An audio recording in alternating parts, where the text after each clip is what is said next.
I've kind of fallen in love with making to a theme or building a collection. And I've been trying to add more skills to what I can use. I've pretty much figured out the basics of knitting. I can make rectangles and even some triangles. And I want to sew and knit myself a little capsule wardrobe that all goes together. Problem is, I would love to put a timetable on this. Say, I'm going to spend a month doing it and then show it all off at the end.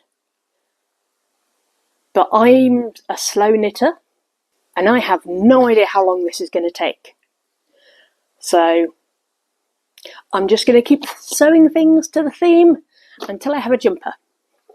I'm pretty much sewing from my stash still, apart from the nice wool I've just bought. I've got a lot of brown fabric and I've got a lot of digital camo that came to me through bulk dead stock fabric. So I'm pretty much working with the themes of straight lines where you wouldn't expect them, maybe curves where you wouldn't expect them. Hopefully looking deliberate, but given my sewing, I can't guarantee that. I've been avoiding printing off my sewing patterns one at a time because on an A0 piece of paper, you end up with a lot of blank spaces.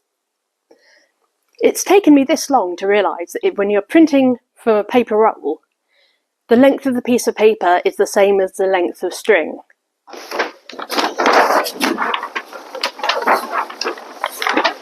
I can just do it when I want to. If I was being sensible, I would have started by making a top. But I'm not, so I didn't.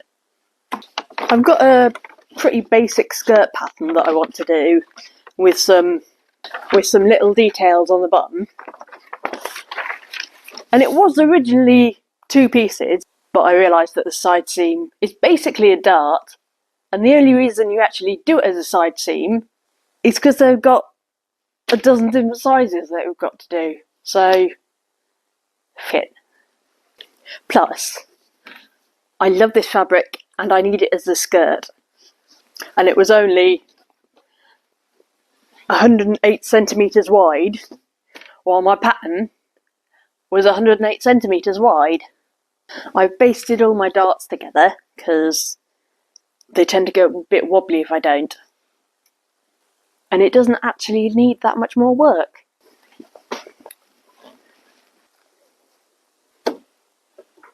Hello.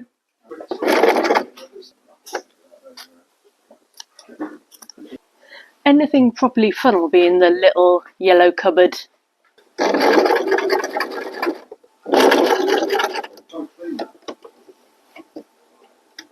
Got my scallops done. I just need to clip them, turn them and top stitch them. Okay, so I've got waistbanding in 2 pieces because I forgot it needed to be cut on the fold. And I'm just going to iron it onto my fabric through a piece of wet fabric because that's the way I learnt to do it. We'll see if it works.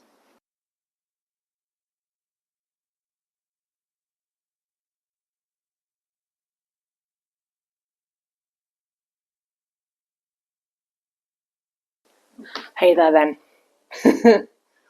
We're filming in the woodshop today because there's a lot of people at the hackspace and no one in here. Honestly, there's always something going on here, so it doesn't surprise me that much. It was going to happen. But to talk about my skirt, honestly, I'm kind of happy with it.